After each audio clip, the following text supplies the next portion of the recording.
Welcome to the Survivor to Thriver show with your happiness expert, Samya Bano. Do you feel stuck, silent, and stressed all the time? Is something hurting your heart and soul? Are you burning yourself out? Then you're in the right place, because this is the podcast people from all over the world join in to learn exactly how to stop suffering and start living with inner peace and joy. Let's get started. Last episode we were talking about caring and sharing. We were talking about the difference between acting selfishly and self-care. See, a lot of us confuse selfishness with self-care. We confuse it in terms of we actually equate selfishness with self-care. But self-care is not selfishness. And the problem with selfishness is not the part where we are caring about ourselves. The part of selfishness that's the problem is the part where we ignore others, where we don't take into consideration the wellness and well-being of others. And the reason why that's a problem and why that's misguided, really, really misguided attempt. Selfish behavior, when you really look into it, what's going on with it, it's really just a misguided attempt for us to engage in self-care. But it's misguided because it's disconnected from the reality that we are all interconnected, interdependent beings. You see? And our wellness and welfare is all connected with each other's. It's like if I harm other people with my actions, especially if I do it knowingly, then I compromise my own ability to achieve inner peace and joy and purpose and prosperity and fulfillment and contentment in my life. And there's so many reasons why that is true and why that happens. But I don't want to get into that because I think you get the point, right? I mean, if you can understand and see that we are interconnected and interdependent, then, it's very clear as to why we cannot harm others. I mean, we cannot achieve well-being for ourselves and inner peace and joy for ourselves while we're harming others. Okay? So that's one thing. Now, another way that we can look at it, even if you want to forget for a moment that we are all parts of an interconnected, interdependent whole. Let's say that idea is just not making sense to you, or you just don't connect with it, whatever. You just want to focus on yourself. Well, even if you focus on yourself, acting selfishly is still very misguided. Why? Because, look, there are different aspects to our being. We don't have just one need, we have many needs. And selfish behavior,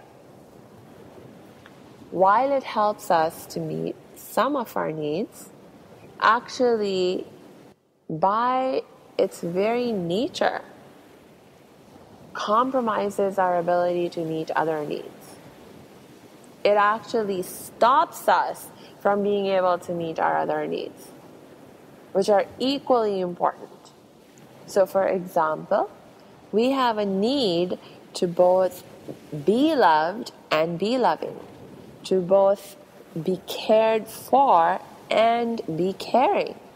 So when you act selfishly, you may be meeting your need to be cared for, but you're not meeting your need to be caring. You may be meeting your need to be loved, but you're not meeting your need to be loving. right? And just because you are leaving half your needs unmet in this context, you will really struggle to achieve inner peace and joy for yourself, to achieve a life of true thriving for yourself. We have to meet both of these sets of needs. They're equally important, equally vital for us. Compromising either one is unacceptable. So now the question is, how can you make sure that with every decision that you make, you're allowing yourself to meet both needs? I'll give you a way. It's simple and it can also be easy if you do it the way that I tell you to. Okay, so here is the basic technique. Whenever you're about to make a decision, and especially if you have any kind of doubts around the decision in terms of, oh, is this selfish, or is this compromising my self-care? Just ask yourself this question. Is this decision going to lead to greater love, peace, harmony, and justice for myself and others? Is this decision going to lead to greater love, peace, harmony, and justice for myself and others? If the answer is yes, then clearly it's a great thing for you to do, right? It'll allow you to both be loved and be loving because it's taking care of you and others, right? So if the answer is yes, go for it, do the deed. If the answer is no, it's not going to lead to greater love, peace, harmony, and justice for either yourself or others, then you need to stop and reevaluate. And you may either need to make some adjustment to the decision, to the process you were thinking of following, so that you can give a yes answer to this question, or you may need to chuck that idea out entirely and take a completely different path. But either way, it's really, really important that if you're going to follow through and act on that decision, that you get a yes to this question of, is this decision going to lead to greater love, peace, harmony, and justice for myself and others?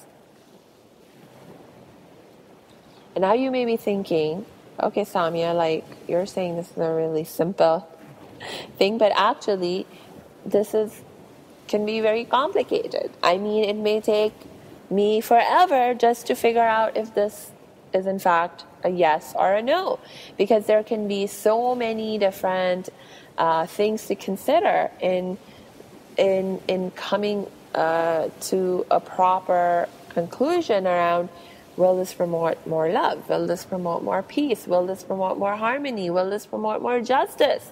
And not only for myself, but you also, Samia, want me to think about if this will promote all of these things for others. Wow, I mean, my God, this could take me forever just to make this one decision. This is not going to work. No. Okay, all right. This is why I said, if you do it my way, you're going to be able to do it really easily as well. And my way is, when I ask this question, I don't ask my mind. No.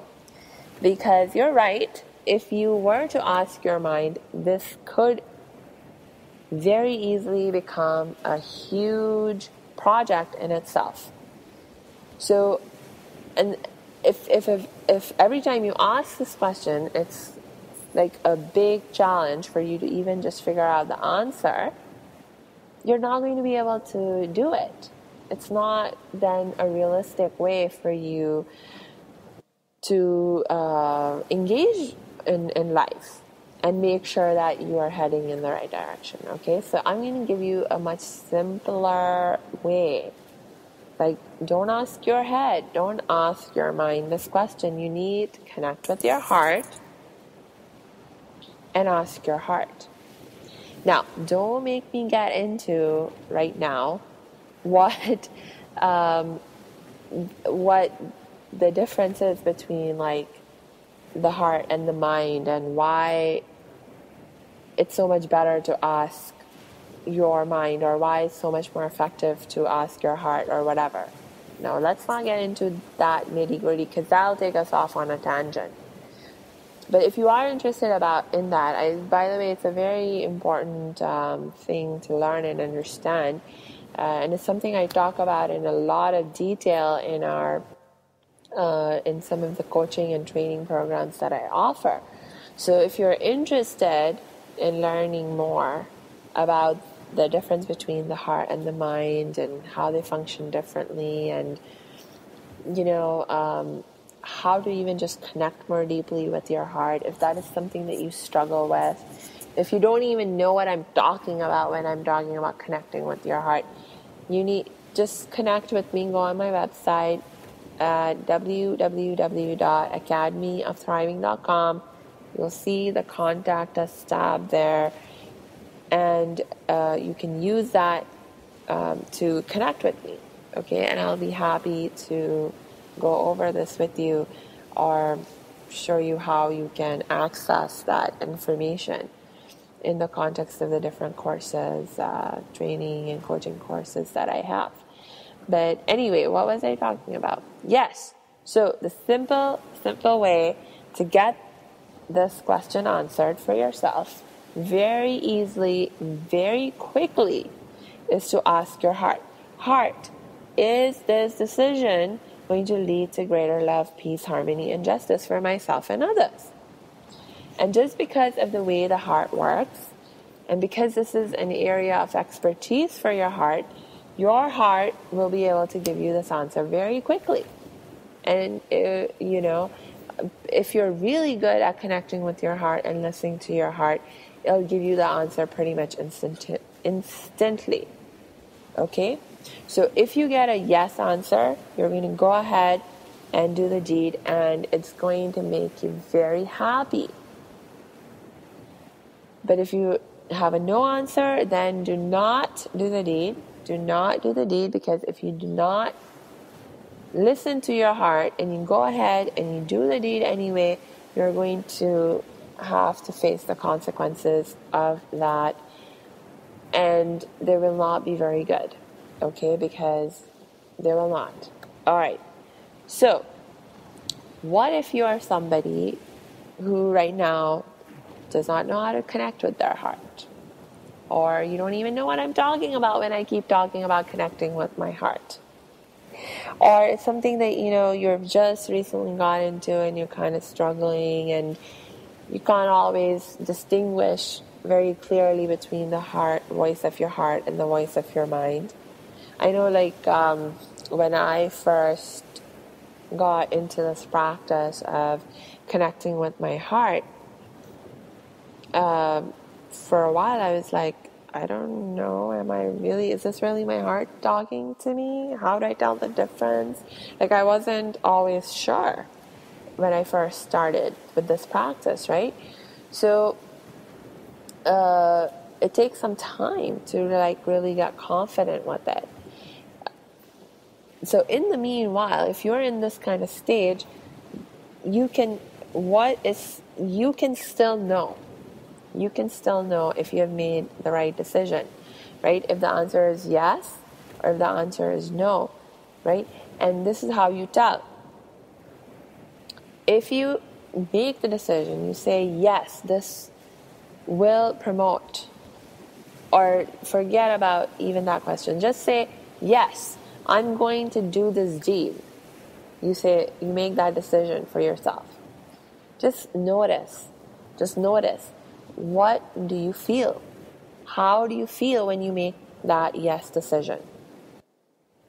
if you make that yes decision and you feel inner peace, you feel a sense of satisfaction, happiness, joy, excitement, aliveness, then it's a really, really good decision. You need to move ahead on it.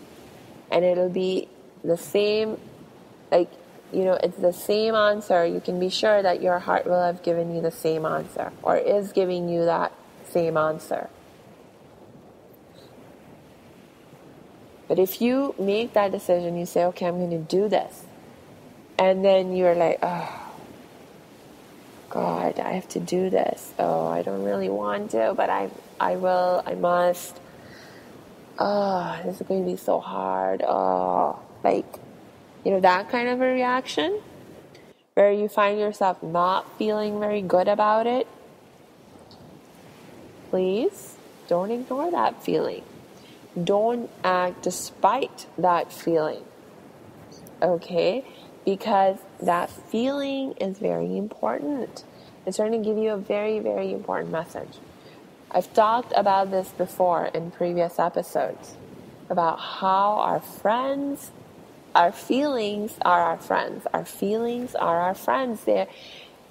There's always a very good reason why you're feeling the way you're feeling. When you're feeling good, it's your whole self, your heart, mind, body, and soul, all working together and telling you that you are doing something really good. You're headed in the right direction. Do more of this. Keep going as you are going. Okay? That's what the positive feelings are trying to tell you. On the other hand, when you have negative feelings, any kind of negative feelings of stress, anger, hatred, jealousy, whatever, those feelings are telling you, hey, there's something missing, there's something that we need and we're not getting it. Please pay attention, please help us get what we want, help us get what we need. So pay attention to your feelings. If you feel good, if it promotes your inner peace, actually right there in that moment as you make that decision, you can be sure that that is the right decision, and it's a decision that's promoting your wellness as a whole. And if it's promoting your wellness as a whole, it's going to promote wellness for others as well, because your wellness is connected to the wellness of others. So what promotes your wellness as a whole will also promote wellness of others, and vice versa. So think about this, use this, test this out, and let me know how it goes. I love to hear from you. And also, by the way, I want to give you a quick reminder. Hey, if you're finding this valuable, this discussion valuable, then you definitely, absolutely want to be on my training this coming Saturday, March 21st at 11 a.m. Pacific time. This training is on my Survivor to Thriver formula. It'll tell you the exact step-by-step process that you need to follow to transform yourself from survivor to thriver, to stop suffering and start living with inner peace and joy. It'll give you the big picture perspective that you need on this process to be able to judge and evaluate exactly how far you've already come along in your process of transformation and what else you still need to work on and do to keep moving forward. So don't forget to also join me on this free online training. Okay, just go to my website at academyofthriving.com, click on the free online training tab, and sign up for the Survivor to Thriver formula training on Saturday, March 21st at 11 a.m. Pacific Standard Time. So until we connect next time, I wish you lots of peace and joy.